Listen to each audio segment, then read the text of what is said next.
الحمد لله نحمده ونستعينه ونستغفره ونؤمن به ونتوكل عليه ونعوذ بالله من شرور أنفسنا ومن سيئات أعمالنا ومن يهده الله فلا مضل له ومن يضلله فلا هادي له ونشهد أن لا إله إلا الله وحده لا شريك له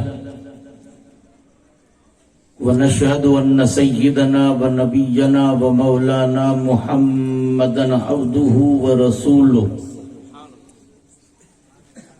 أرسله بالحق بشيرا ونذيرا وداعيا إلى الله بإذنه وسراجا منيرا أما بعد فأعوذ بالله من الشيطان الرجيم بسم الله الرحمن الرحيم لقد كان لكم في رسول الله أسوة حسنة آمنت بالله صدق الله ومولانا العظيم وبلغنا رسوله النبي الأمين الكريم ونحن على ذلك ما قال ربنا على لسان نبينا لمن الشاهدين والشاكرين والحمد لله رب العالمين كما قال الله تبارك وتعالى في عظمت شان محبوبه إن الله وملائكته يصلون على النبي يا أيها الذين آمنوا صلوا عليه وسلموا تسليما اللهم صل على سيدنا مولانا محمد وبارك وسلم صلاة والسلام عليك يا رسول الله. اللهم صل على سيدنا نبينا مولانا محمد طب القلوب ودوائها وعافية الأبدان وشفائها ونور الأبصار وضيائها وقوت الأرواح وغذائها وآله وأصحابه وبارك وسلم صلاة وسلاما عليك يا رسول الله صلاة وسلاما عليك يا حبيب الله وعلى آلك وأصحابك يا خير خلق الله. وہ کڑکا تھا بجلی کا کہ تھی سوتے ہادی، وہ کڑکا تھا بجلی کا کہ تھی سوتے ہادی، عرب کی زمین جس نے ساری ہلا دی، نئی ایک لگن جس نے سب کے دل میں لگا دی، ایک آن میں جس نے سوتی بستی جگا دی. ایک عرب نے آدمی کا بول بالا کر دیا، خاک کے ذروں کو حمدوش سریا کر دیا. خدنتے جو راہ پر اوروں کے ہادی بن گئے، کیا نظر تھی جس نے مردوں کو مسیحا کر دیا. اور وہ دانائے سبل ختم الرسل مولا کل جس نے غبار راہ کو بخشا فروغ وادی سینا. اور نگاہ عشق و مستی میں وہی اول وہی آخر وہی قرآن وہی فرقان وہی یاسین وہی طٰہٰ. اور ہمیں کرنی ہے شہنشاہ بطح کی رضا جوئی، وہ اپنے ہو گئے تو رحمت پروردگار اپنی. واجب الاحترام محترم المقام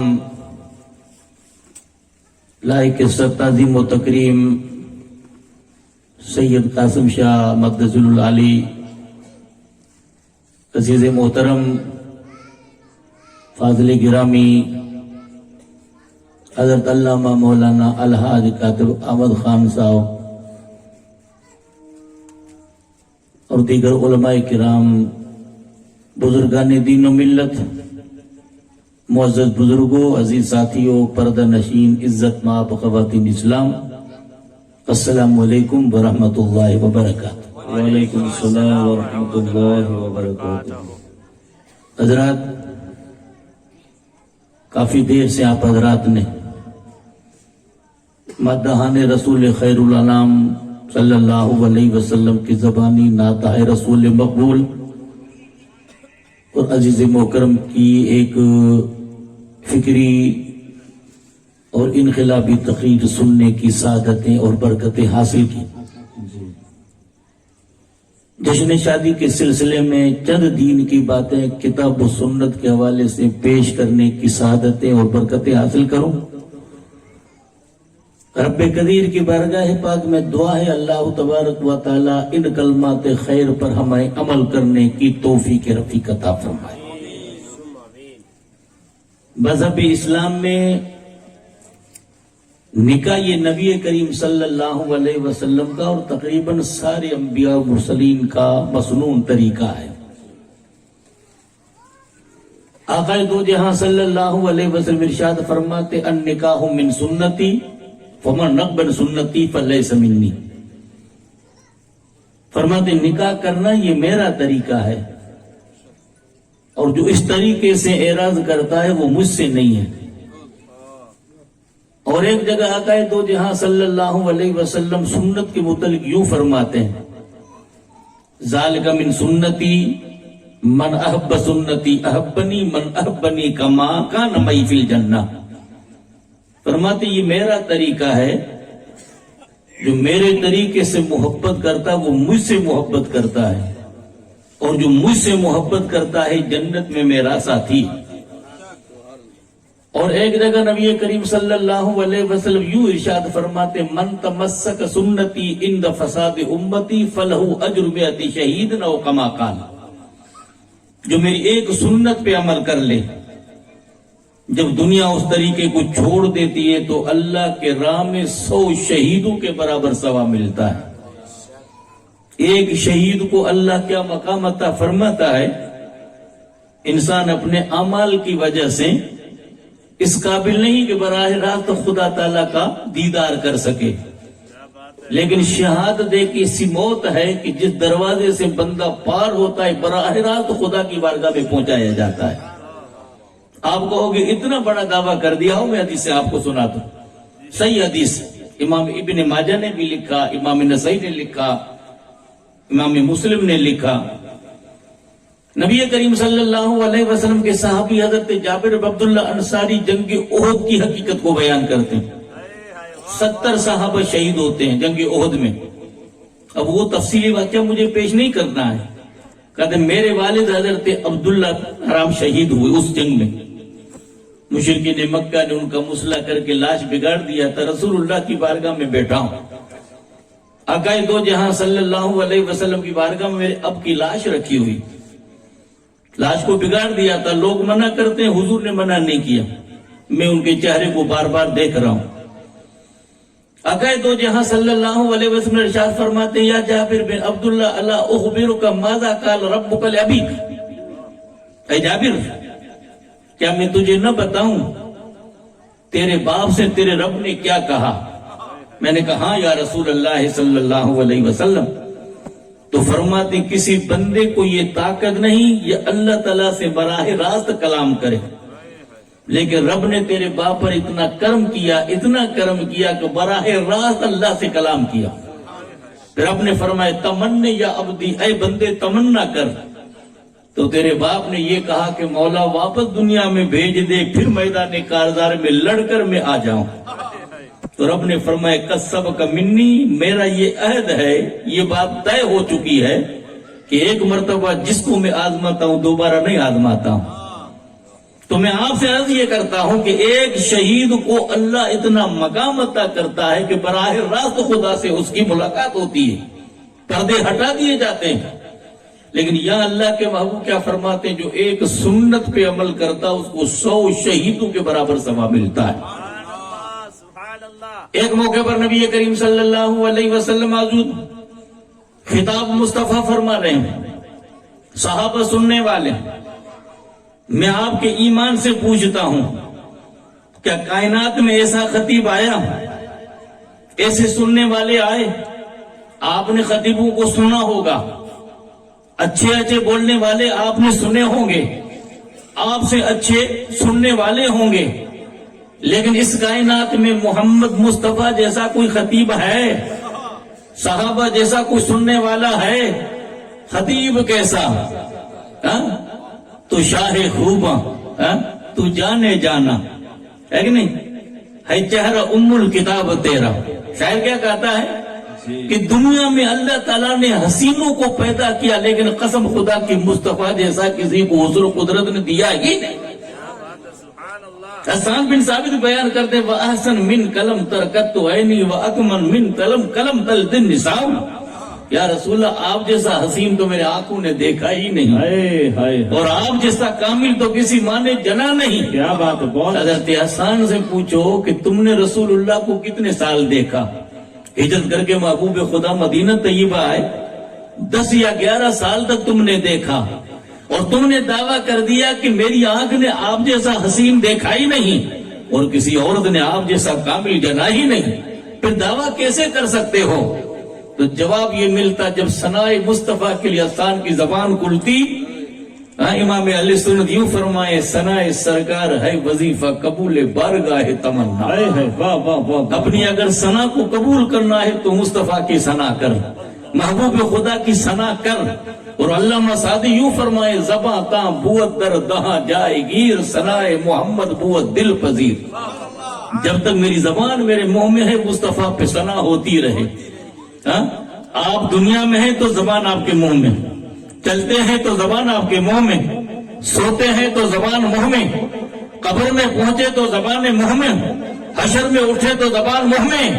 اس لیے فرماتے زمین و زماں تمہارے لیے, مکین و مکان تمہارے لیے, چنین و چنا تمہارے لیے, ہم آئے یہاں تمہارے لیے, اٹھے وہاں تمہارے لیے. سبحان اللہ, نعرہ تکبیر. تو ثنائے مصطفیٰ صلی اللہ علیہ وسلم کرو, سب کچھ قبول ہو جائے گا. اچھا عمل ہوگا تو ایسا نہ سمجھے کہ بھئی ہر عمل برا قبول ہو جائے. محبوب خدا کی یہاں انسان کے دل کی نیت کی دھڑکنوں کو دیکھا جاتا ہے کہ بندے کے دل کی نیت کیا ہے. بصورت تو فرماتے ہیں ملک جبریل رسول اللہ صلی اللہ علیہ وسلم فرماتے جب حضرت حسان ثنائے مصطفیٰ کی زبان کھولتے تو آپ کیا فرماتے؟ اللہم ایدہ بروح القدس, اے اللہ ملک جبریل کے ذریعے مدد کر حسان کی. اب پڑھو, حسان نے تو نہیں دیکھا تھا, جبریل نے تو دیکھا تھا. زبان حضرت حسان کی ہے, طاقت جبریل کی ہے, اور جبریل مصطفیٰ کے بارگاہ میں آ کر کیا کہتے قلبت مشارق الارض و مغارب واللہ ما رأیت آسن مثلک.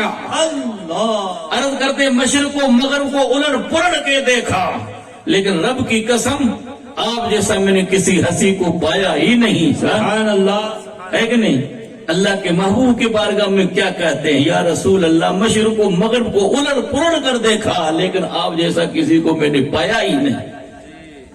تو مجمع صحابہ کا ہے اور بیان کرنے والے مصطفیٰ ہیں. تو شاعر کہتا ہے نہ تو جانے جانا, ہاں تو شاہ خوباں ہے چہرہ ام الکتاب تیرا, نہ بن سکی ہے نہ بن سکے گا مثال تیری جواب تیرا. نہ مصطفیٰ کی مثال ہے نہ مصطفیٰ کا جواب ہے. سننے والے صحابہ کون صحابہ؟ عبداللہ بن مسعود کہیں اولئک اصحاب محمد صلی اللہ علیہ وسلم کانوا افضل من هذه الامه ابرها قلوبا اعمق علما اقلها تکلفا اختارهم اللہ لصحبت نبیہ والاقامت دینہ فارفوا لهم فضلهم. لوگوں اگر اس کائنات میں نبیوں کے بعد اگر افضل انسانوں کو دیکھنا ہے تو وہ محمد مصطفیٰ کے اصحاب ہیں. اس امت میں سب سے افضل, ان کا علم لوگوں کے علم سے زیادہ, ان کا عمل بناوٹ سے خالی, ان کے دل تقوی سے بھرے ہوئے. رب نے 2 کاموں کے لیے ان کو چن لیا, اپنے نبی کی صحبت اور دین کی اقامت کے لیے ان کے فضل کو پہچانا. مجمع صحابہ کا ہے جی. محبوب خدا فرماتے ہیں عبداللہ بن مسعود نے بیان کیا, آقا نے فرمایا یا معاشر الشباب من استطاع منکم الباۃ فلیتزوج فإنه غض البصر وآصل الفرج وإن لم يستطع فليصوم فإنه له وجاء. فرماتے نوجوانوں کی جماعت تم میں سے اگر کوئی طاقت رکھے تو نکاح کرے. عزیز محترم نے اشارہ کیا نا, ان کو بھی قدرت نے نوجوانی عطا فرمائی تھی, اور ہماری بھی نوجوانی, ہماری جوانی کہاں گزر رہی ہے, ان کی جوانی کہاں گزرتی تھی. شاعر کیا کہتا ہے حق و عبادت در جوانی شیوہ پیغمبری وقت پیری گرگ ظالم میں شبد پرہیزگار. جوانی میں عبادت کرنا یہ نبیوں کا طریقہ ہے, کیا بات ہے. جوانی میں توبہ کرنا یہ اللہ کے محبوب بندوں کی خصلت ہے. جوانی چوراہوں پہ برباد کرنا اس کا نام نہیں ہے. رات کو 2 بجے تک غلط تصویریں دیکھنا اس کا نام جوانی نہیں ہے. جوانی کس کو کہتے؟ اللہ کی راہ میں بندہ اپنی جوانی کو وقف کر دے. ان حدیث پاک میں 7 ایسے شخص ہیں جو اللہ ان کو اپنے رحمت کے سائے میں رکھے گا. ان 7 کا ذکر کروں گا تو تقریر اس میں پوری ہو جائے گی. ان میں سے امام الانبیاء نے ایک شاب النشا فی عبادت ربہ، پہلا وہ نوجوان ہے جس کی جوانی خدا کی عبادت و بندگی میں گزر رہی. وہ جوانی تھی. سیدنا فاروق اعظم کا دور ابھی تذکرہ کیا، اشارہ کیا. فاروق اعظم کا دور، ایک نوجوان تھا انصار میں، بے مثال تھا نوجوانی میں، اڑتی ہوئی جوانی، چہرے پہ نور کی بہاریں.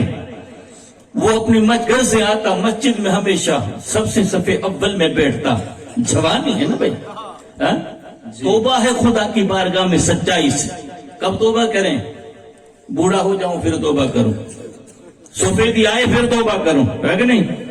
اور پاؤں جب قبر میں لٹ گئے اور گھر کا پریوار موت کی تسبیح پڑے پڑھو بڑے قبر میں مجھے تجوری جی گنجی اساں کے ملے، پھر تو بندوبست کرنی ہے نا انسان کو. پھر اللہ اللہ کرے گا بندہ. ہماری جوان توبہ تب ہے تھیرنے پڑھو یا بعد میں توبہ کریں گے، ہے کہ نہیں؟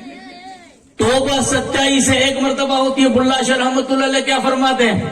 نتن کیسی استغفار، توبہ کر لے ایک ہی بار. بلّہ شاہ دی سنو حکایت، جنجا مرشد شاہ عنایت مرشد کر گیا بیڑا پار. نتن کیسی استغفار، توبہ کر لے ایک ہی بار.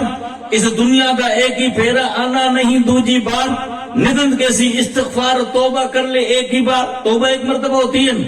اب کئی انسانوں نے توبہ کے طریقے الگ کر دی. یوں کان پکڑ دیا اور اپنے دونوں رخساروں کو تپ تپا دیا، استغفر اللہ توبہ توبہ. یہ توبہ کا تو آج تک میں نے کہیں تعریف کا یہ تو سب پڑھا ہی نہیں کتاب میں.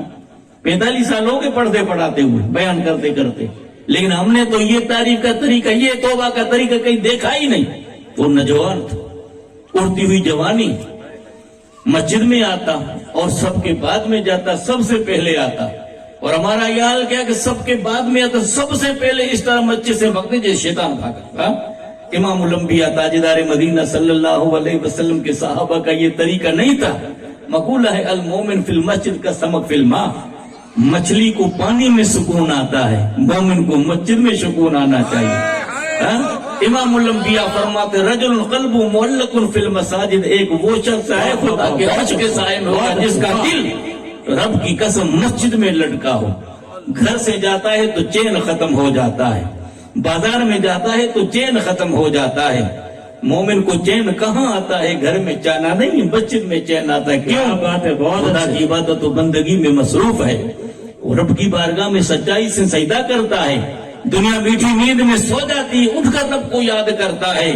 اور کہنے والا کو یوں بیان کرتا ہے رات پوے تے بے دردانو نیند پیاری آوے، درد مندانو یاد سجن جی ستیاں آن جگاوے. درد مند سو جاتے ہیں جن کے دل میں درد نہیں ہے، بے درد ہوتے مزے سے سو جاتے ہیں، بستر پہ دراز ہو جاتے ہیں. پچھلی راتیں رحمت رب دی کرے بلند آوازہ، بخشش منگن والیاں کھلا ہے دروازہ. تو ماں کے تو دیکھ عقیدت و محبت کے 4 آنسو بہا کے دو دیکھ. ملت بیضا کے علم برداروں، دین حنیف کے پاس بانو، محمد مصطفیٰ کے دیوانوں، اولیاء سے محبت رکھنے والوں اٹھو. نگاہوں کا قافلہ نگاہوں سے اوجل نہیں. رحمت خدا بندی تمہارے دلوں کے دروازوں پہ آواز دے رہی ہے. کوئی خدا کی بارگاہ میں جھکنے والا جس کو میں معاف کر دوں. ہم تو مائل پر کرم ہے، کوئی سائل ہی نہیں. رات لائے کسی رب منزل نہیں. سائیں دعا کر دندہ خراب تھی چکا، گھر کی برکتیں ختم ہو چکی، گھر میں بھوت اثر کر چکا ہے، پلید اثر کر چکا ہے. وہ اندر جو پلید پڑا اس کو تو دونوں بیٹا صاف کیا ہی نہیں نا بھائی. پہلے اپنے اندر من کو تو صاف کر، انانیت کے بتوں کو، حرص و لالچ کے بتوں کو صاف تو کر. مٹا دے اپنی ہستی کو. اگر کچھ مرتبہ چاہے کہ دانا خاک میں مل کر گلے گلزار ہوتا ہے. گیا ہے سبز میدانت قدر پارا را، تو خشکی نہ میدانی ابر پارا را. جو گاز سبز ہوتی ہے اس کو بارش کی قدر ہوتی، جو سوکھ گیا اس غریب کو کیا پتا، اس کو کیا قدر ہے کہ بارش کس طرح برستی ہے. ارے اپنے دل کو ہرا بھرا تو رکھو عشق الہی کی لذتوں میں، محمد مصطفیٰ کی محبت میں، اور اہل اللہ کی الفت و محبت میں دل کو ہرا تو رکھو. وہ عشق الہی سے ہرا دل کر جب لحد میں پہنچو تو میرا امام یوں کہتا ہے لحد میں عشق رخ شہ کا داغ لے کر چلے، اندھیری رات سنی تھی چراغ لے کر چلے، اور وہ محبت والا چراغ لے کر جب قبر میں پہنچے اور سپاہیوں کی طرح فرشتے تمہیں تلاش کرتے رہیں تو فرماتے ڈھونڈا ہی کرے صدر قیامت میں سپاہی وہ کس کو ملے جو تیرے دامن سے بندھا ہو۔ سبحان اللہ، نعرہ تکبیر، تمہارے گردن میں نشانی ہونی چاہیے، ہاں؟ پھر فرماتے اس نشانی کے جو سگ ہے نہیں مارے جاتے، حشر پر کہے میرے گلے میں پٹا تیرا، ہم نشانی والے، ہاں بابا، ہاں ہم دھڑیاں کا ندھن کا کون ہے کہ نا؟ ہمارے گردنوں میں پٹا ہے غلامی کا، کسی کے گردن میں نقشبندیت کا پٹا، کسی کے گردن میں قادریت کا پٹا، کسی کے گردن چشتیت کا پٹا، کسی کے گردن گلے کے اندر شوربردیت کا پٹا، یہ نشانی ہے۔ ارے دنیا میں اگر کوئی نشانی والا جانور ہوتا ہے تو اس کا بال بیکار نہیں ہو سکتا ہے، ارے تو تم محبت والی نشانی میں ہو اور طریقت اور مسلک اور عقیدے کے اعتبار سے تمہاری گردنوں کے اندر نشانی ہے غلامی مصطفیٰ کی، اہل اللہ کی صحبت اور اس کی الفت کی نشانی ہے۔ اس نشانی والے جو سگ ہیں نہیں مارے جاتے، تجھ سے در در سے سگ سے ہے مجھ کو نسبت، میری گردن میں ہے دور کا ڈورا تیرا۔ یہ نشانی رکھو گے تو یہاں نشانی کام آئے گی، قبر پہ بھی کام آئے گی۔ وہ نوجوان تھا، آتا اپنے راستے میں چلا جاتا، انصار میں خاتون عورت تھی، حسن میں بھی لاجواب، وہ جھانکتی تھی اس کو، لیکن نوجوان کبھی نظر نہیں اٹھا تھا۔ انسان ہے نا بھائی، ہاں نبی کی ذات معصوم ہے، ولی محفوظ ہے، ان کے دلوں میں محبت مصطفیٰ کی محبت کا جلوہ تو ہے، کیسے محبوب خدا ہیں۔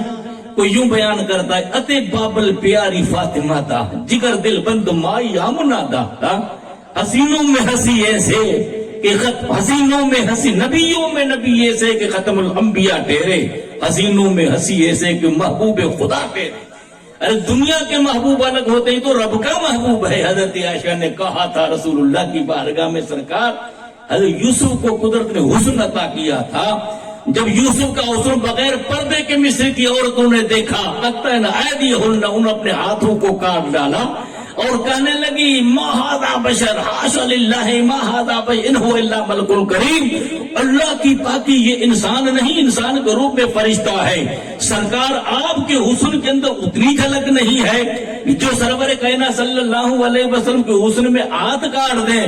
تو رسول اللہ نے فرمایا عائشہ میں رب کا محبوب ہوں، اور کوئی انسان کسی کے محبوب کو جانتا ہے تو غیرت، وہ غیرت ربی، میرے رب کی غیرت کی قسم، اللہ نے میرا حسن پردے میں رکھا ہے، اگر یہ حسن پردے سے باہر آتا تو وہاں انگریاں کٹی تھی یا انسان کلیجے کاٹ دیتا۔ اللہ، نعرہ تکبیر، نعرہ رسالت، ينذرون علیکم لا یبصرون ہوتا نہتوا لالن لگا پر رہے پدر پاچویا۔ اس نظروں سے تو مصطفیٰ کو دیکھا تھا اور حقیقت میں نہیں دیکھا تھا۔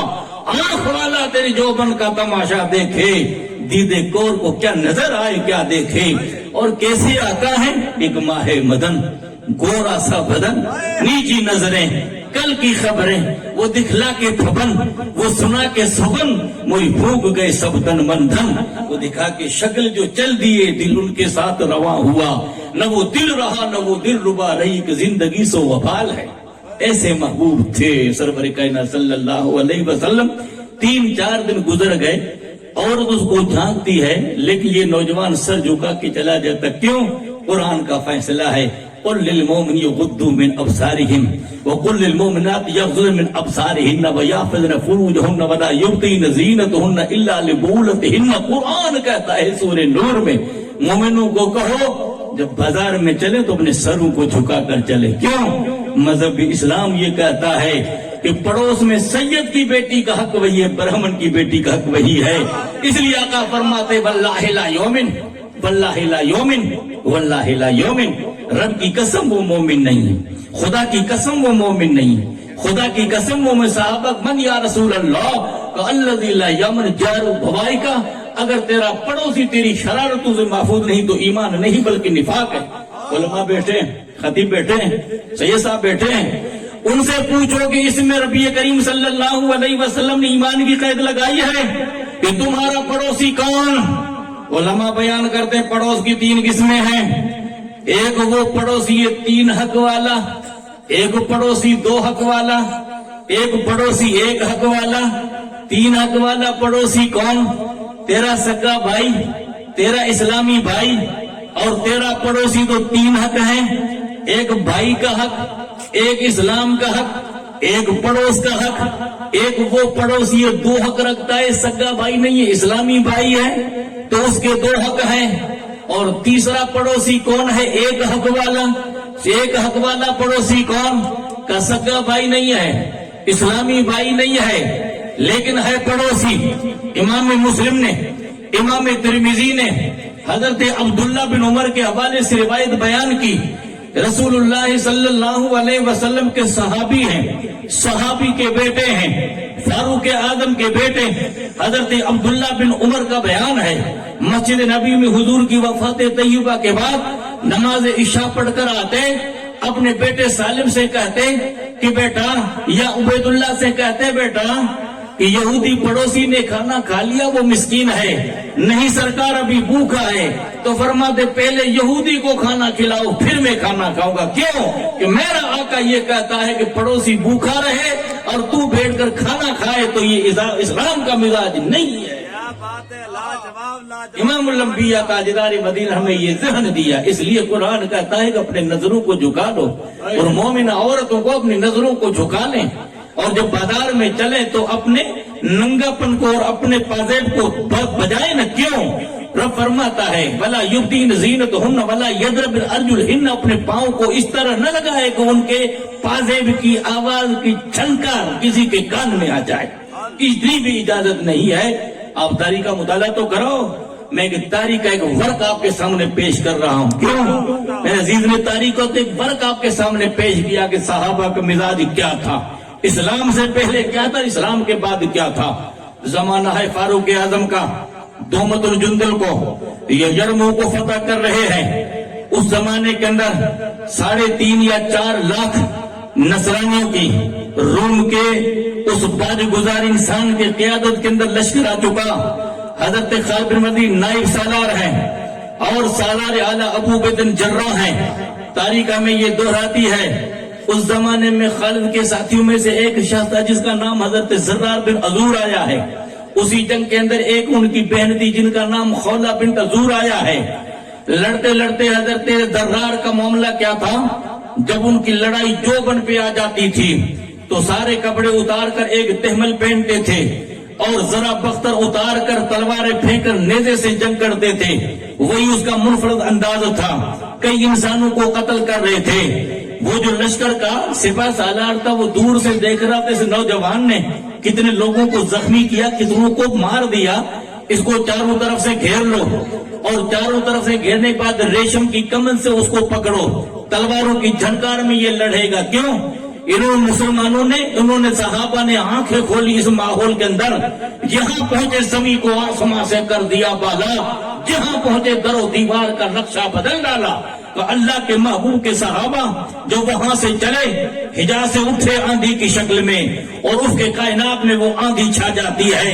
کبھی تبوک کو فتح کرتے ہیں، کبھی دومت الجندل کو فتح کرتے ہیں، کبھی قبرص کو فتح کرتے ہیں، کبھی شام کو فتح کرتے ہیں. جی ہزام ہم نے کبھی یورپ کے کلیساؤں میں، کبھی افریقہ کے تپتے ہوئے صحراؤں میں آ گئے عین لڑائی میں گھر وقت نماز.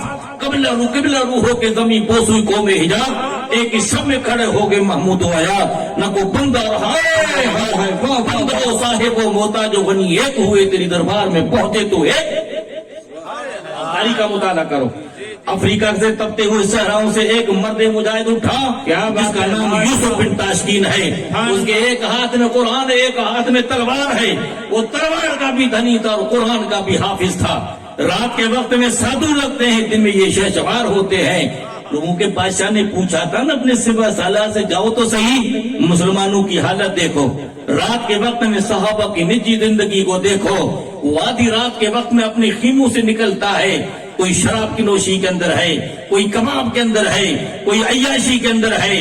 وہ بیس بدل کے عربیوں کا صحابہ کے خیمے کے پاس پہنچا تو خیموں میں قرآن کی تلاوت ہو رہی ہے، نماز تہجد پڑھ رہے ہیں، صبح کو اٹھا اور بادشاہ کے سامنے دونوں ہاتھ اپنے سر پر مار کے یہ کہتا قسم خدا کی فوج پہ ہم قابل نہیں ہو سکتے، کہا بتاؤ تو صحیح، میں رات کو اٹھا ہمارے نوجوان شراب و کباب عیاشی کر رہے تھے، میں نے ان کو دیکھا جو خدا کی بارگاہ میں عبادت کر رہے تھے، ارے رات میں جن کا سر خدا کی بارگاہ میں جھکتا ہے، دعا کل بشب جو گدا یا بساز اگر می کنی بادشاہی بروز، اللہ مسادی فرماتے ہیں اگر دن میں تجھے دنیا کی گردنوں پہ حکومت کرنی ہے، رات کو جب دنیا سو جائے اس کر تو خدا کو یاد کر، کمر وسط گردن کشمیر اوپر آستان عبادت سر، دنیا کے متکبر انسانوں کے سر تیرے بارگاہ میں جھکے ہوں گے، شرط یہ ہے کہ تیرا سر خدا کی بارگاہ میں جھکا ہوگا۔ سبحان اللہ، پھر آگے فرماتے رہی نفت روز طریقت متاب، بنا گام کامے کی خواہی بیاب،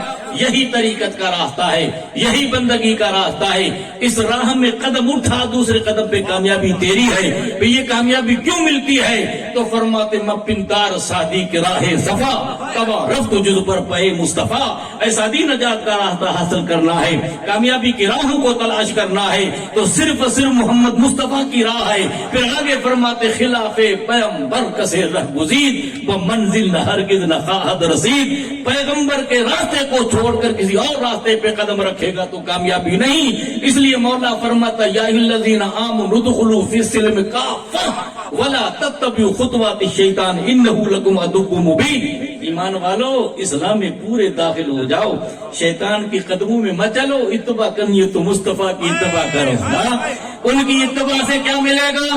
رب فرماتا قل ان کنتم تحبون اللہ فاتبعونی یحببکم اللہ، اگر تم اللہ سے محبت کا دعویٰ کرتے ہو تو مصطفیٰ کی غلامی کا پٹا گردن میں ڈالو۔ پہلی بات کے لیے شرط اللہ کی محبت کے لیے مصطفیٰ کی غلامی شرط، مصطفیٰ کی غلامی میں داخل ہو گئے، اب رب کوئی قید نہیں لگا، طرف فرماتا یحببکم اللہ یغفر لکم ذنوبکم واللہ غفور رحیم، مصطفیٰ کی غلامی میں شامل ہو جاؤ گے تو اللہ تمہیں اپنا محبوب بھی بنا لے گا، تمہارے گناہوں کو بھی معاف کرے گا، تمہیں جنت میں داخل کر دے گا۔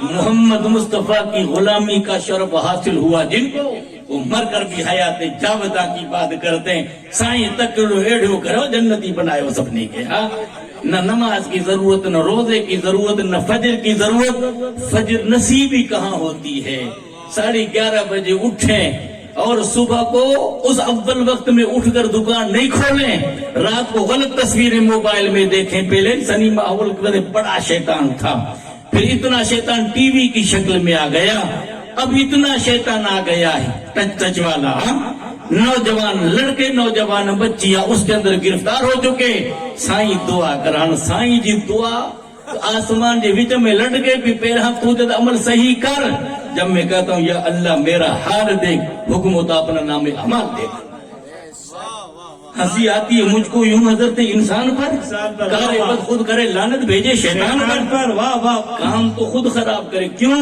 آج جو ہم کام کرتے تو شیطان سے بھی نہیں ہو سکتے، پھر شیطان کا کیوں؟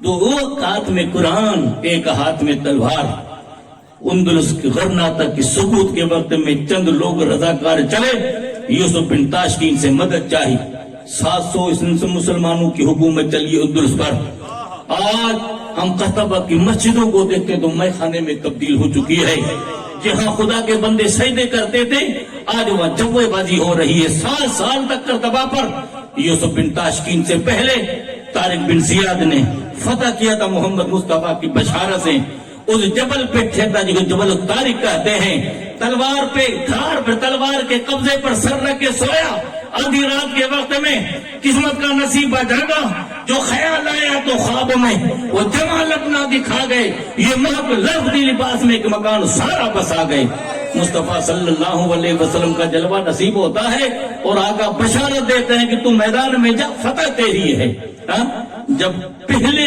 کے بعد حالات والوں میں لوگ تبدیلی تو حال یہ تھا، پہنچے یوسف بن تاشکین کے پاس، افریقہ کے تپتے ہوئے صحراؤں سے مرد مجاہد اٹھا، 35-36 سال کی عمر ہے، ان کا سپہ سالار ان کا رضائی بھائی تھا جس کا نام سیر بن ابی بکر، تاریخ یہ بتاتی، اس کو کہا چلو تیاری کرتے ہیں، تیاری کی، ان کا 9 سال کا بیٹا بیمار ہو گیا، بیٹا اتنا بیمار ہو گیا کہ جب انہوں نے ان کی نبض پہ ہاتھ رکھی تو شدید بخار تھا. بیٹے نے باپ سے آنکھیں ملائی, جب نگاہیں چار ہوئیں تو کہتا کہ ابا مجھے پتا ہے کہ آپ کہاں جا رہے ہو. کہا بیٹا بتاؤ میں کہاں جا رہا ہوں. کہا آپ غرناطہ اور اسپین اور اندلس کے مسلمانوں کی مدد کے لیے جا رہے ہیں. تو کہا کہ میں کیسے جا سکتا ہوں, تیری حالت یہ ہے کہ نہیں, تمہارے ایمان کا امتحان اس طرح ہو رہا ہے جس طرح وادی منہ میں حضرت ابراہیم خلیل کا ہو رہا تھا. ابراہیم خلیل کا بیٹا کا ہاں یہ فیضان نظر تھا کہ تھی مکتب کی رسائی, سکھائے کس نے اسماعیل کو آداب فرزندی, نہ کتابوں سے نہ کالج کے در سے ہوتا ہے پیدا, دین ہوتا یہ بزرگوں کی نظر سے پیدا, یہ اللہ والوں کی نظر سے پیدا ہوتا ہے. تو کہا کیسے امتحان مجھے بتا تو صحیح, کہ میں نے آپ سے تو سنا ہے.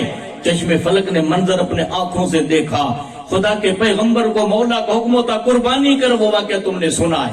چوتھی رات اشارہ ہوتا قربانی کر, باختلاف روایت 8-9 سال 13 سال کی عمر تک کی باتیں آئی ہیں تفسیروں میں. اس وجہ سے میں 13 سال آپ کے سامنے پیش کروں. اکلوتا فرزند ہے جس کی مقدس پیشانی میں نور مصطفیٰ ہے, جن کے گلابی ہونٹ پھول کی پکھریوں سے زیادہ نازک ہے. حضرت اسماعیل کے پیشانی نور مصطفیٰ سے جلوہ گر ہے. اللہ کے پیغمبر نے کہا چلو, اور جب وہاں پہنچے تو کیا کہا, یا بنی انی ارا فی المنام انی اذبحک فانظر ماذا تری. بیٹا میں نے خواب دیکھا. خواب کون نبی, وہ سو جائیں تو میرا جے منامی, وہ جاگے تو رب سے ہم کلامی. ہم دیکھتے تو خواب ہوتا ہے, سپنا ہوتا ہے, نبی دیکھے تو وہی الہی ہے. تو کہا یا ابتی فل, رب کی طرف سے حکم پورا کرو, ستجدنی انشاءاللہ من الصابرین, سبرت ناچیز کو آپ صابر پاؤ گے. آگے الفاظ پڑھو قرآن کے, فلما اسلم, جب جھک گئے خدا کے حکم کے سامنے, دو مراد یہ مولا کی رضا پر. باپ کو کسی نے مجبور نہیں کیا ہے, بیٹے کو کسی نے مجبور نہیں کیا ہے. اللہ کے رضا کی خاطر جب انہوں نے گردن رکھی, وَتَلَّهُ لِلْجَبِينِ, اور پیغانے کے بل زمین پہ لٹاتے ہیں. سجدہ انسان کرتا ہے, ذبح یہاں سے ہوتا ہے, یہاں سے نہیں, یہاں سے ہوتا ہے, یہاں سے نہیں. پیشانی آپ سجدے میں رکھتے ہیں. رسالت صلی اللہ علیہ نبی الامی صلی اللہ علیہ وسلم, صلاۃ و سلام علیک یا رسول اللہ وعلی آلک و صحابک یا خیر خلق اللہ. پیشانی کے بل پر زمین پہ لٹایا. میں آپ کا ذہن طلب کرتا ہوں, کسی کو ذبح کرتے تو یہاں سے یہاں سے, سر تو ہلاؤ تو پتہ چلے آپ مجھے ساتھ دے رہے ہیں. میں نہیں کہتا ہوں کہ سبحان اللہ بلند آواز سے کو ہاتھ اٹھاؤ, یہ میرا مزاج نہیں. آپ اگر سر ہلائیں گے تو مجھے پتہ چلے گا میری بات پلے پڑ رہی ہے نا بلا. بابا گال پلے پڑتی کہ نہ, یہاں سے ذبح یہاں سے ذبح نہیں. اللہ کے رضا کی خاطر پیشانی کے بل سر سجدے میں جھکایا. تو اشارہ یہ تھا کہ میں سجدہ رب کی بارگاہ میں کر دیتا ہوں, حالت سجدہ میں میرا سر کٹ جائے. رب نے سجدہ قبول کیا لیکن پورا نہیں ہوا, اور سجدے کی تکمیل کب ہو, حالت سجدے میں کھر کٹ جائے. اسماعیل کا سر حالت سجدے میں نہ کٹا, کیوں؟ ان کی نسل سے مصطفیٰ کو آنا ہے. پھر سجدے کو کوئی پورا کرنے والا تو ہوگا. ہاں, پھر جد امجد کا سجدہ مصطفیٰ پورا کر دے اور رسول اللہ کا سر مبارک حالت سجدے میں رب سے ملے تو قرآن کا وعدہ اللہ یعصمک من الناس, مولا تمہیں لوگوں سے بچائے گا. پھر سجدے کی تکمیل کون کرے؟ تو امام الانبیاء نے اپنے نواسے امام عالی مقام کو چنا, جس کو مصطفیٰ حسین منی عرم الحسین کہتے ہیں. اس لیے سجدے میں سر حسین کا تھا تو خالی سجدے میں سر نہیں تھا, سر جھکا سجدے میں, سجدہ قبول ہوتا ہے. تکمیل کربلا میں ہوتی ہے, ابتدا منہ میں ہوتی ہے. سر وقف قاتل ہو کھڑا, کوئی ہو سجدے میں پڑا, کہتی ہے زمین کربلا. اس قسم کا سجدہ کھیل. نعرہ تکبیر, نعرہ رسالت. فرماتے ہیں ابا تمہارے ایمان کا امتحان ہو رہا ہے. پھر وادی منہ کے اندر رب نے اللہ کے پیغمبر کے امتحان کو قبول پسند پر پورا کیا اور رب نے امتحان میں پاس کیا. رب نے فرمایا کذالک نزل المحسنین, اے ابراہیم کا صدقت رؤیا انا کذالک نزل المحسنین.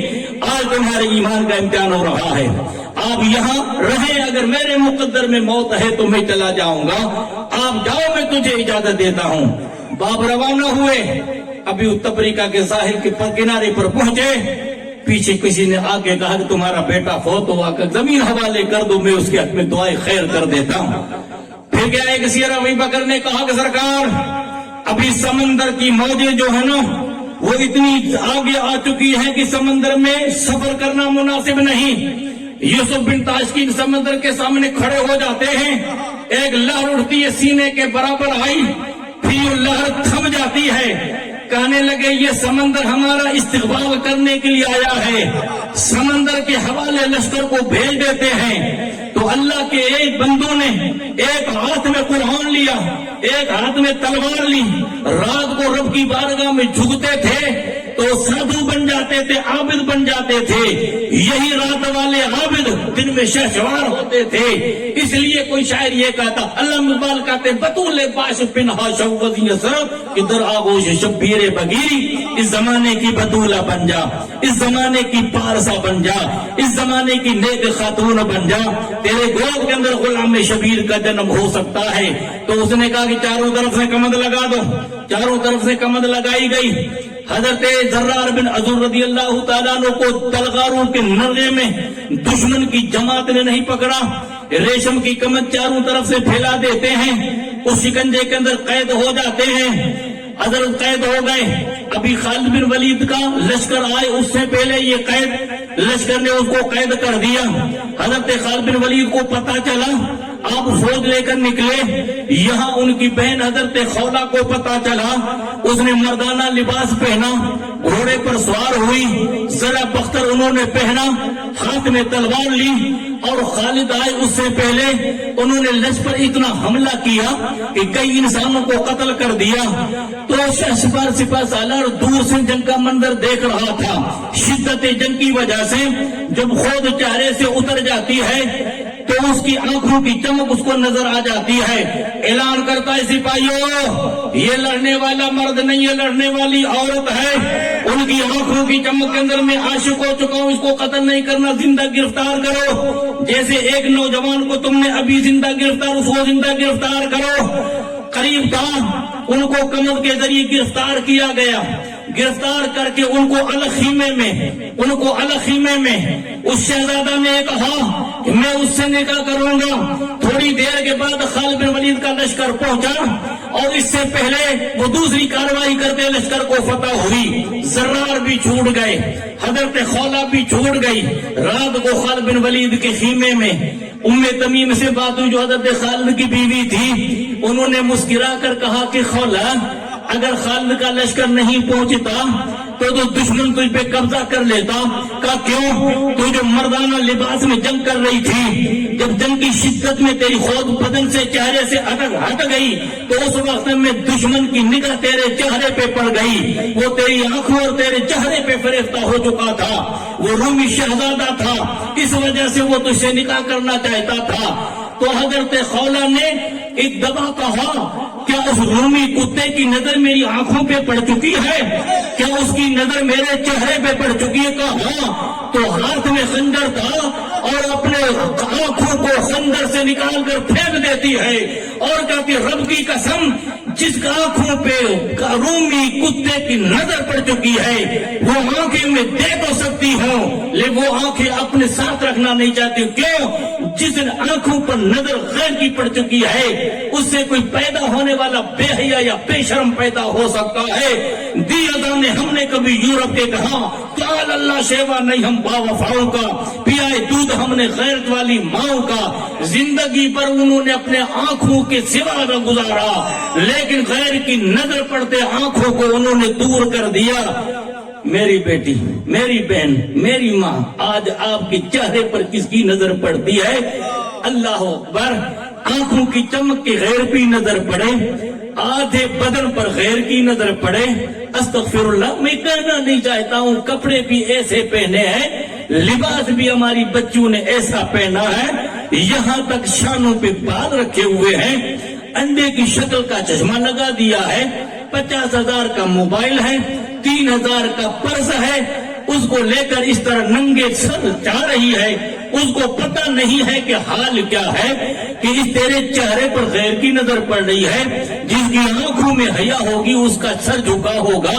امام الانبیاء فرماتے ہیں لم تستطیع فصنع ما شئت، حیا انسان کا زیور ہے، حیا عورت کا مرد ہے، حیا عورت کا ایک زیور ہے، اس زیور کو اگر عورت مرد اتار دیتے ہیں، حضور فرماتے فصنع ما شئت، پھر جو تجھے کرنا ہے کر دے، ہمیں کوئی اعتراض نہیں ہے۔ ارے جب انسان بے حیا ہو جائے، انسان جب بے شرم ہو جائے، پھر اس کی غیرت جب مر جائے تو پھر بات ہی کیا ہے؟ اے نفرت کے بادل چھڑ سکتے ہیں، یہ خزاں کی جگہ پر بہار آ سکتی ہے، قسم خدا کی عزت و عظمت بحال ہو سکتی ہے۔ من کان للہ کان اللہ لہ، تو خدا کا ہو جا خدائی تیری ہو جائے گی۔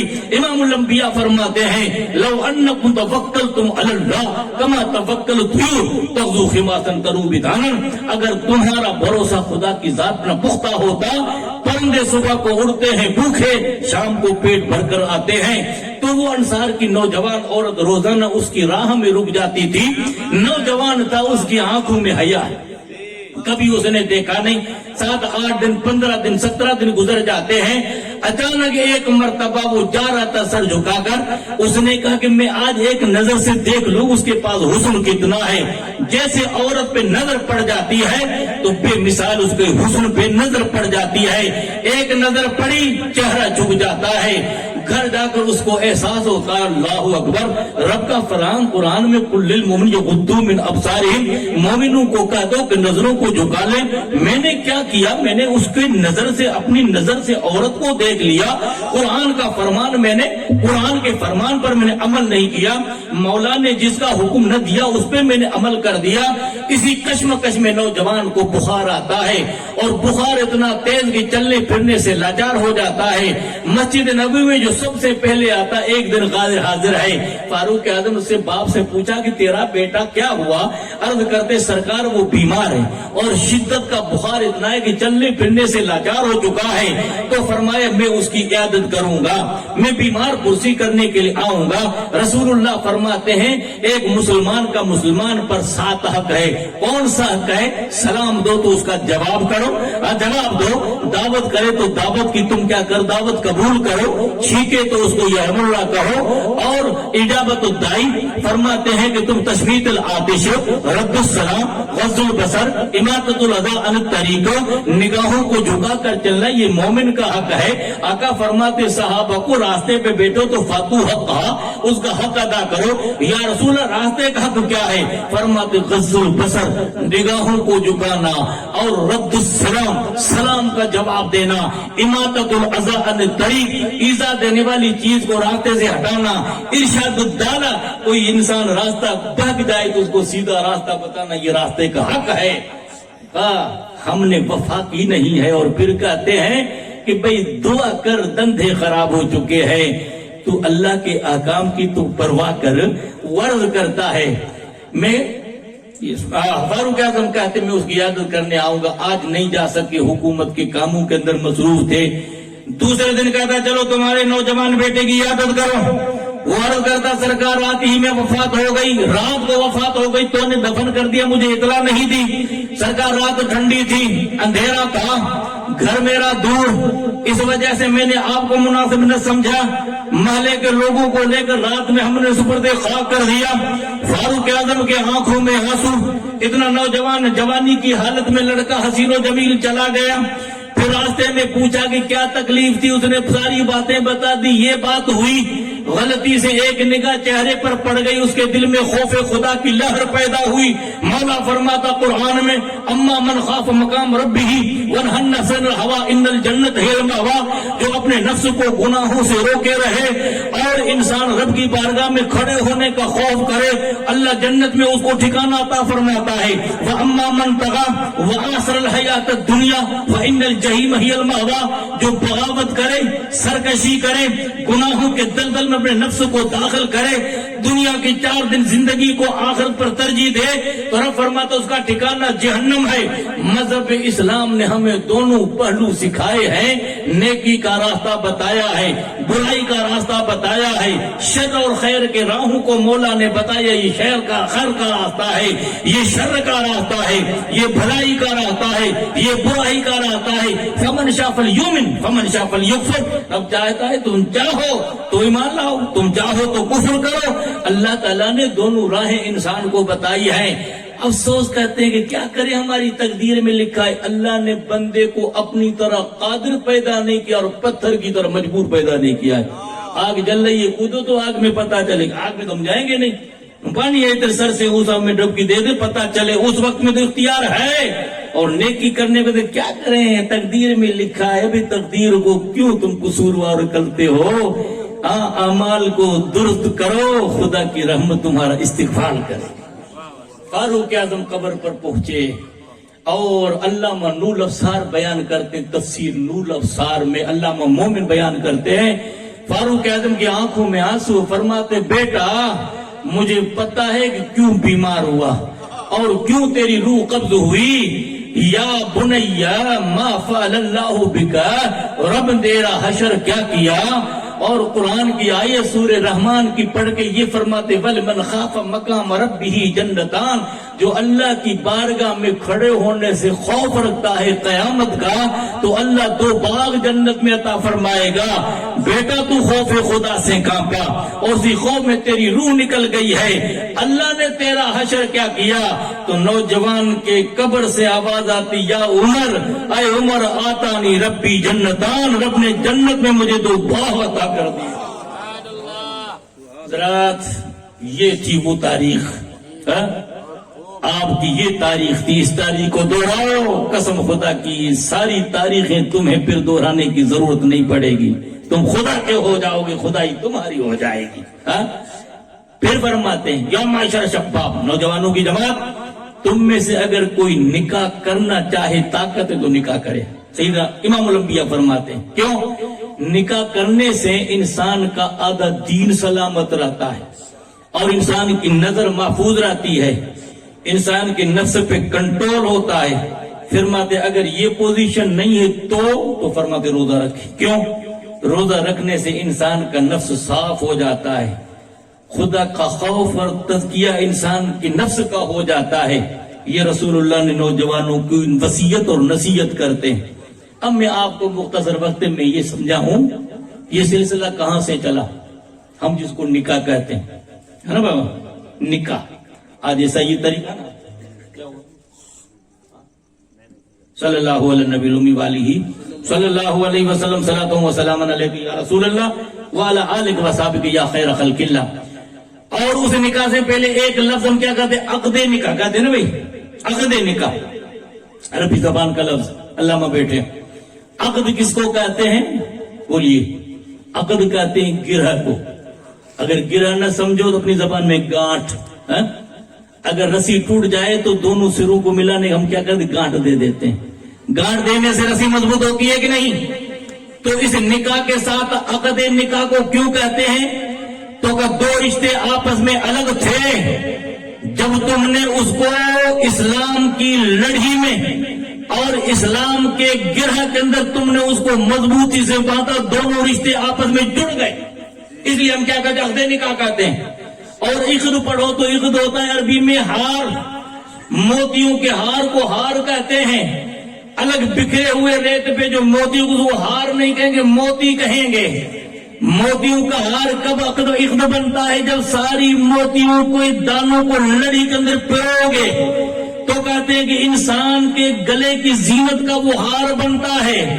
تو شرعی قانون کی لڑی کے اندر تم عقد ازدواجی زندگی میں منسلک ہو جاؤ گے تو تمہاری قیمت ہار کی طرح ہو جائے گی اور تمہارا رشتہ اسلام کی لڑی کے اندر مضبوط کیا جائے گا۔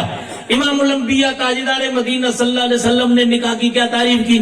آقا دو جہاں صلی اللہ علیہ وسلم نکاح کے بارے میں صحابہ کو کیسے ابھارا؟ یہ سلسلہ کہاں سے چلا؟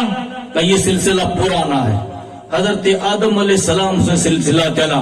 حضرت علامہ اسماعیل حقی بروسی رحمۃ اللہ اپنے تفسیر روح البیان میں لکھتے ہیں جب اللہ نے حضرت آدم کو پیدا کیا، جسمانی اعتبار سے حضرت آدم علیہ السلام پہلے ہے نا بھائی، انسانوں میں حضرت آدم پہلے ہیں جسمانی اعتبار سے، اور روحانی اعتبار سے سب سے پہلے مصطفیٰ۔ لیکن علامہ اقبال فرماتے ہیں نگاہ عشق مستی میں وہی اول وہی آخر وہی قرآن وہی فرقان وہی یاسین وہی طہ. اور امام اہل سنت کیا فرماتے ہیں نماز اسرا میں تھا یہی سر ایا ہو مانا اول و آخر کہ دست و بستہ تھے پیچھے حاضر سلطنت پہلے کر گئے تھے. جو پہلے سلط کرتے سب مصطفیٰ کے پیچھے سب سے آگے مصطفیٰ. حضرت آدم سے لے کر عیسیٰ تک سارے انبیاء مقتدی سب کا مقتدی مصطفیٰ صلی اللہ علیہ وسلم. کیوں کہ وہ اول بھی ہیں آخر بھی ہیں. انسانی تخلیق میں حضرت آدم پہلے, حضرت آدم سے پہلے انسان کا وجود نہیں تھا. جب اللہ نے حضرت آدم کو پیدا کرنا چاہا جس کا ذکر قرآن, اب وہ ذکر مجھے نہیں کرنا ہے, رب نے کیا فرمایا انی خالقکم بشرا من صلصال من حمأ مسنون واذا سویتہ ونفخت من روحی فقعوا لہ ساجدین. فرشتوں میں پیکر بشریت کو مٹی سے بنانے والا ہوں, جب بنا لوں اور اپنی طرف سے نور کی شکل میں جب روح ڈال دوں تو تم سجدہ کر دینا. اب روح کی حقیقت کو بیان کروں, اس واقعے کو بیان کروں تو کافی وقت کی ضرورت ہے. حضرت آدم کا خمیر تیار ہوا, اللہ کی طرف سے روح ڈالا گیا, جنت میں حضرت آدم کو رکھا گیا. حضرت آدم علیہ السلام نے جنت میں مولا کی بارگاہ میں عرض کی مولا میں تنہا ہوں, مجھے سکون چاہیے, میرا ساتھی چاہیے, میرا مونس چاہیے. ہم کہتے ہیں جیون ساتھی, زندگی کا ساتھی. کون ہے زندگی کا ساتھی؟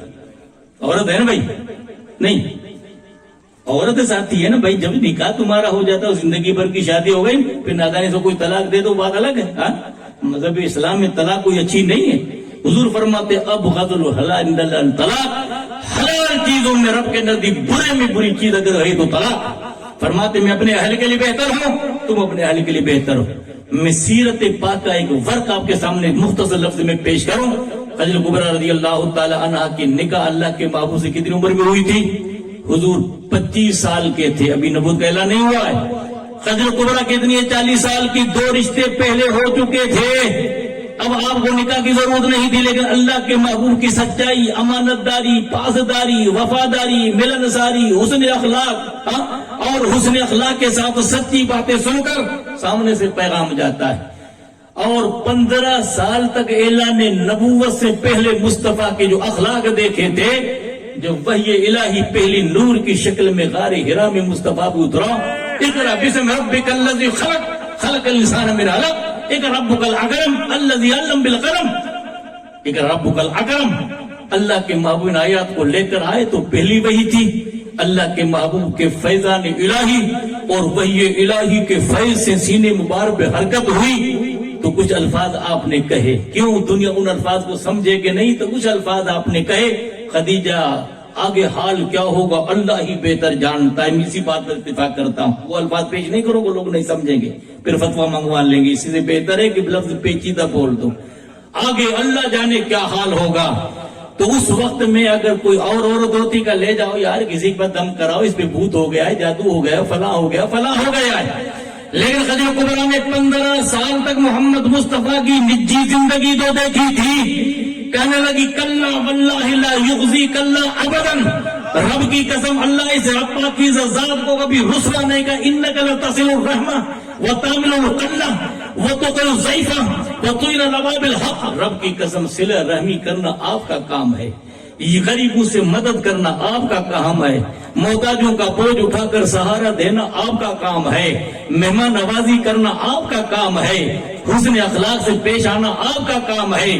اعلان نبوت سے پہلے جس کے اندر یہ جوہر ہے, میرا وجدان یہ کہتا کہ اللہ اس ہستی کو کبھی رسوا نہیں کرے.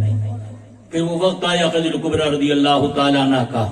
رسول اللہ کی عمر کتنی ہو گئی؟ 40 سال ہوئی. آقا کی نبوت کا اعلان ہوتا ہے, 13 سال دوسرے گزار دیتے. خدیجہ کبریٰ کی عمر 60 سال سے آگے گزر جاتی ہے. مکہ پاک میں نبوت کے 12ویں سال حضرت خدیجہ کبریٰ رضی اللہ تعالیٰ عنہ کی وفات ہوتی ہے. ابن ہشام اپنی سیرت میں بیان کرتے ہیں, آپ اپنی بیٹی سیدہ طیبہ طاہرہ فاطمہ الزہرا رضی اللہ تعالیٰ عنہ کو بھیجا, جاؤ اپنے ابا کو بلا کر آؤ. رسول اللہ کو بلایا گیا. عرض کرتی یا رسول اللہ صلی اللہ علیہ وسلم, میری زندگی کی آخری رمق ہے, اب میں آپ سے الوداع ہو رہی ہوں، میرا دل یہ چاہتا کہ آپ کے بدن پر جو چادر ہے وہ مجھے دے دو۔ حضور فرماتے کیوں؟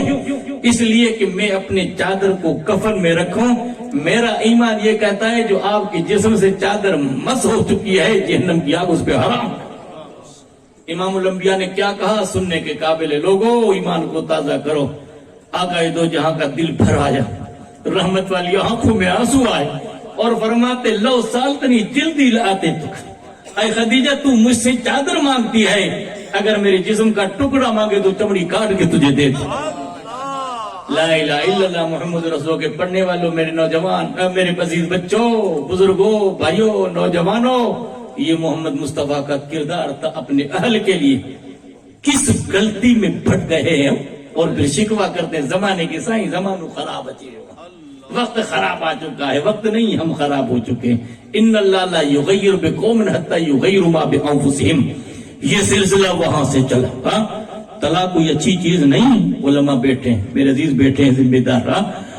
طلاق سے پہلے اللہ تعالیٰ نے 4 5 7 طریقے قدرت نے رکھے کہ اگر مرد و عورت میں انبن ہو تو ہے، ہوتی ہے نا، ساتھ میں برتن ہوتے تو بجتے ہیں نا بھائی، ہوتی ہے شکر رنجی، آپس میں اختلاف ہوتا ہے، لیکن اس کو بازار میں ڈنڈور پیٹنے کی ضرورت نہیں، گھر کی 4 دیواری کے اندر آپس میں صلح کر لو تو رب فرماتا ہے۔ امام الانبیاء تاجدار مدینہ تشریح کرتے ہیں، امام الانبیاء فرماتے ہیں کہ اللہ تعالیٰ کا فرمان ہے جب ایسی انبن ہو جائے تو پھر پہلے کیا کرو، اسے سلام کلام بند کر دو، اور یہاں سے اگر بات نہیں بنتی ہے تو پھر اس کا بستر الگ کر دو، اگر یہاں سے بات نہیں بنتی ہے فضرب ضربا غیر مبرح، اللہ فرماتا مارو ایسا جو اس کا بدن خراب نہ ہو۔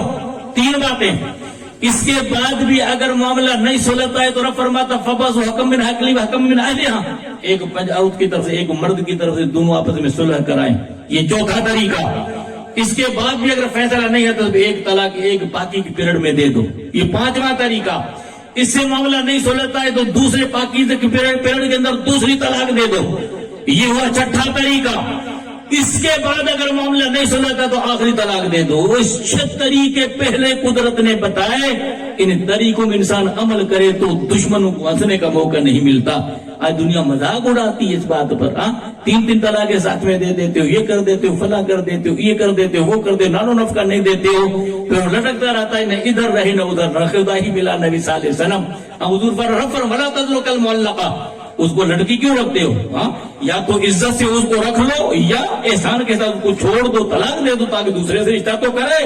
مذہب اسلام یہ نہیں کہتا اس پہ تم ظلم کرو۔ آقائے دو جہاں صلی اللہ فرماتے جس کے گھر میں 2 عورتیں ہوں اور ان عورتوں میں آپس میں اگر وہ صلح، آپس میں اگر وہ کیا ہے عدل نہیں کرتا تو قیامت میں یوں آئے گا، ایک حصہ اونچا ایک نیچا، اس حال میں آئے گا۔ بڑے فخر سے کہتے ہمارے یہاں گھر میں 2 عورتوں میں اختلاف ہوتا ہے تو کیا ہوا؟ نبی کے گھر میں 2 عورتوں میں اختلاف ہوا کہ نہیں؟ حضرت سارہ کی وجہ سے ہاجرہ کو مکے میں آنا پڑا۔ ہاں وفادار، بات سمجھ کے کرتا۔ 2 اور نبی کے عورتوں میں اختلاف ہوا، مکہ آباد ہوا۔ تمہارے یہاں گھر 2 عورتوں میں اختلاف ہوتا ہے تو تمہارا گلزار گھر جو ہوتا ہے وہ جہنم کا بن جاتا ہے۔ اتنا فرق ہے، سوچنے کی بات۔ تو یہ سلسلہ پرانا ہے۔ اللہ تعالیٰ نے حضرت آدم علیہ السلام پر جنت میں نیند طاری کی، فرشتوں کو حکم ہوتا ہے کہ حضرت آدم کی پسلی کو چیرو، حضرت آدم کی بائیں پسلی کو شق کیا گیا، اس سے حضرت حوا کو نکالا گیا جس کا ذکر قرآن میں۔ رب فرماتا ہے ایھا الناس اتقوا ربکم الذی خلقکم من نفس واحدہ وخلق منها زوجها وبث منهما رجالا كثيرا ونساء واتقوا الله الذي تساءلون به والارحام ان الله كان عليكم رقيبا۔ اے لوگوں اس رب سے ڈرو جس رب نے تمہیں ایک جان سے پیدا کیا، پھر اس سے مولا نے اس کے عورت کو نکالا، پھر ان دونوں کو اس دیواجی زندگی میں مولا نے ملایا۔ وبث منهما رجالا كثيرا ونساء، پھر سلسلہ مردوں عورتوں کا بڑھا، اور ایک جگہ اللہ فرماتا ہے ایھا الناس انا خلقناکم من ذکر وانثى وجعلناکم شعوبا وقبائل لتعارفوا ان اکرمکم عند اللہ اتقاکم۔ لوگوں اس رب کو یاد کرو جس نے ایک باکمال مرد باکمال عورت سے پیدا کیا، پھر چھوٹے بڑے قبیلوں میں نے تمہیں تقسیم کیا تاکہ پہچانو ان اکرمکم عند اللہ اتقاکم۔ رب کے نزدیک وہی عزت والا جو سب سے زیادہ پرہیزگار ہے۔ نہ صورت دیکھی جاتی ہے، نہ سیرت دیکھی جاتی ہے، رب قدیر کا نہ صورت دیکھی جاتی ہے، نہ شکل دیکھی جاتی ہے، رب کے یا انسان کے دل کی نیت کو دیکھا جاتا ہے۔ نیت المومن خیر من عمل ہی، اگر تیری نیت صحیح ہے تو شکل اگر صحیح اعتبار سے اچھی نہیں ہے تو کوئی فرق نہیں پڑتا۔ ظاہری اعتبار سے شکل بلال کی اچھی نہیں تھی، وہ کالی شکل والا بلال جب مصطفیٰ کی بارگاہ میں آتا تو آقا یوں فرماتے مالی سمیت خش خشک امامی فی الجنہ، بلال مجھے کیا ہے، میں جنت میں سیر کرتا ہوں، میرے قدموں سے پہلے تیرے قدموں کی آہٹ کو سن لیتا ہوں۔ وہی بلال حضرت عمر کے پاس آتے، عمر کھڑے ہو کر استقبال کر دے، ابا بکر سیدنا آتک سیدنا بلالا، ابو بکر ہمارا سردار ہے جس نے ہمارے سردار بلال کو آزاد کیا۔ پوچھے حضرت عمر سے ادب سے، حضرت عمر ابو بکر تو نبیوں کے بعد امت کے سردار ہے، لیکن حضرت بلال سردار کیسے ہوئے؟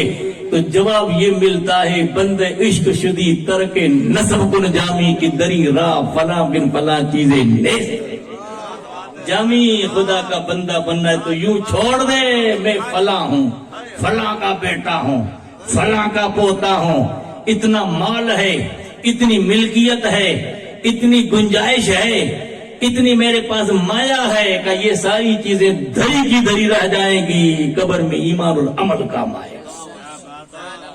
اللہ تعالیٰ نے حضرت آدم پہ نیند تاری کی، جب آنکھ کھلی تو اپنے پاس انسان کو پایا، وہی شکل وہی قد، فرق اتنا ہی داڑھی نہیں، نہ حضرت آدم کے چہرے پر داڑھی، نہ حضرت حوا کے چہرے، فرق اتنا، وہ عورت یہ مرد اتنا فرق، باقی شکل ایک قد ایک۔ کتنا قد تھا؟ 60 ہاتھ حضرت آدم حوا دونوں کا۔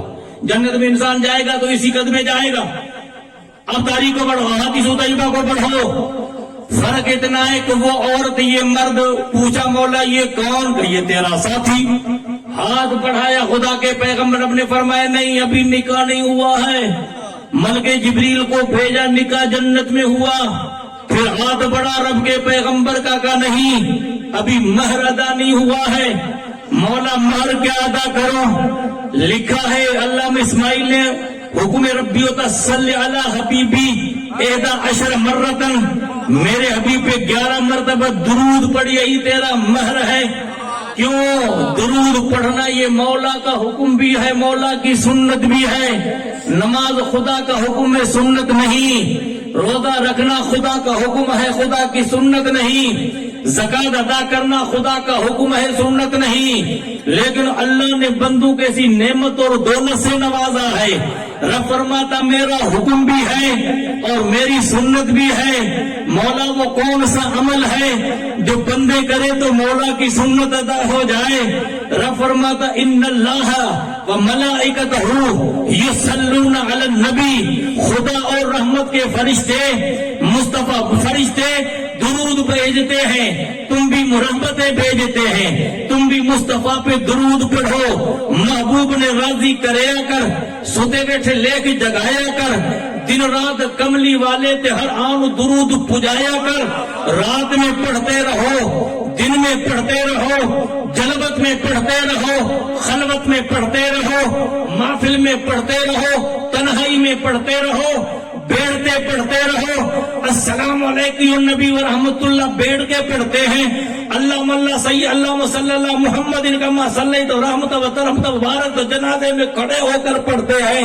وقت آئے بیٹھنے کا تو بیٹھ کر پڑھو، جب کھڑے کا وقت تو کھڑے ہو کر پڑھو، کیونکہ یہ مولا کی سنت ہے۔ مولا قید سے پاک ہے تو خدا کی سنت بھی قید سے پاک ہے۔ اب ظالم جب خدا نے جب قید سے پاک رکھا تو قید کرنے والا کون؟ کہ بیٹھ کے پڑھ سکتے ہو، کھڑے ہو کر نہیں پڑھ سکتے۔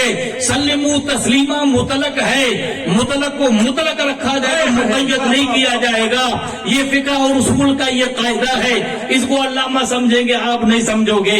یعنی جو مطلق ہے اس کو مقید مت کرو، قید مت کرو۔ محبوب نے راضی کریا کر، سوتے بیٹھے لے کے جگایا کر، دن رات کملی والے تے ہر آن درود پجایا۔ تکبیر۔ اب کیا ہوا؟ اب کیا ہوا؟ تاریخ کا مطالعہ کرو۔ اب مہر بھی وہاں ادا ہوتا ہے، نکاح بھی جنت میں ادا ہوتا۔ پھر رب نے نہ چاہا کہ یہ سلسلہ یہاں چلے، کیوں؟ اولاد ہوگی تو پھر وہ آلات ہوں گے نا، تو جنت کی عورتوں سے اللہ تعالیٰ نے ان باتوں کو معاف رکھا ہے. وَأَزْوَاجٌ مُطَهَّرَةٌ رب فرماتا وہاں جو ان کے جوڑے ملیں گے وہ ساری اعلیٰ سے پاک ہوں گے. پھر سبب بنا حضرت آدم کے لیے اور حوا کے لیے جنت سے دنیا میں باہر آنے کا. ہاں ابو کھایا، اب کیا کھایا؟ دانا کھایا یا کوئی اور درخت کا پتا کھایا؟ اللہ ہی بہتر جانتا ہے. اب اسی سے اللہ تعالیٰ نے حکم دیا اب یہاں نہیں دنیا میں چلے جاؤ. ٹھیک ہے. حضرت آدم کہاں اترے؟ سرندے پر جو ہندوستان کا حصہ تھا منقسم پھیلے. یہ حدیں نہیں تھی شری لنکا سے لے کر افغانستان تک اور ادھر تبت اور چینا تک، ادھر رشیا اور بخارا تک اور ایران تک حدیں ملتی تھی ہندوستان کی. ہم سرزمین ہند سے اس لیے پیار کرتے ہیں کہ اللہ کا پہلا پیغمبر جنت سے سرزمین ہند میں آیا. اس لیے تو ڈاکٹر اقبال کہتے ہیں سارے جہاں سے اچھا ہندوستان ہمارا، ہم بلبلے اس کی وہ گلستان ہمارا. زمانہ گزر گیا، صدیاں گزر گئی. علماء بیان کرتے جانے والوں نے ہم وہاں جب جاتے کئی لوگ گئے تھے مجھے ملے، انہوں نے بتایا اپنے کچھ کے، انہوں نے بتایا وہاں پہنچے تو ہم کو کتنا پہاڑ بلند چڑھنے میں وقت لگا اللہ ہی بہتر جانتا ہے. وہاں پہنچے تو بوندا باندی ہو رہی تھی اور اس جگہ کو ہم نے دیکھا تو ایسی ہریالی ہم نے زندگی میں کہیں دیکھی نہیں. اس زمانے سے لے کر آج تک مفسرین فرماتے قیامت کے صبح تک اس زمین پہ خشکی نہیں جو آدم کے قدم پڑ چکے ہیں. ارے ہمارے دادا آدم کے قدم پڑے تو خشکی نہیں، تو جہاں سید الانبیاء کے قدم پڑے اس ملک کا حال کیا ہوگا؟ نعرہ تکبیر، نعرہ رسالت، عظمت مصطفیٰ. 350 سال تک یا 500 سال تک اللہ نے اپنی مشیت سے ان کو الگ رکھا. وہ جدہ میں اترتی ہے، عربی میں جدہ دادی کو کہتے ہیں. آپ کی اور میری دادی کا نزول جدہ میں ہوا، ان کا سرندیب میں ہوا. فتلقى آدم من ربہ کلمات فتاب علیہ. اللہ نے کلمے القا کیے. اب وہ کلمے ابھی میرے پاس پڑھنے کا وقت نہیں ہے. وہ کلمے پڑھ کر آگے اشارہ کر دیتا ہوں. علامہ جامی کے بیت میں اگر نام محمد را نیا ورد شفیع آدم نہ آدم یاہوت توبہ نہ نوز غرق نہ جینا. حضرت آدم علیہ السلام مستق کے حوالے سے اگر وہ دعا نہ کرتے تو حضرت آدم کی توبہ قبول نہ ہوتی، نہ نوح علیہ السلام کی کشتی چودی پہ ٹھہرتی. وہاں سے چلے حضرت حوا، یہاں سے چلی اور میدان عرفات میں پہنچے. اللہ کے فضل و کرم سے ایک دوسرے کو دونوں نے پہچانا. اس خطے کا نام مولا نے عرفات رکھا. عرفات کس کو کہتے؟ پہچاننے کو. اور وہ جو حصہ ہے جبل رحمت سے لے کر مینا کی وادیوں تک وہ عرفہ ہے، عرفات ہے. اور 90 ذی الحجہ کا دن عرفہ کا دن ہے. پوچھو علامہ سے، پوچھو سید صاحب سے، پوچھو علماء سے.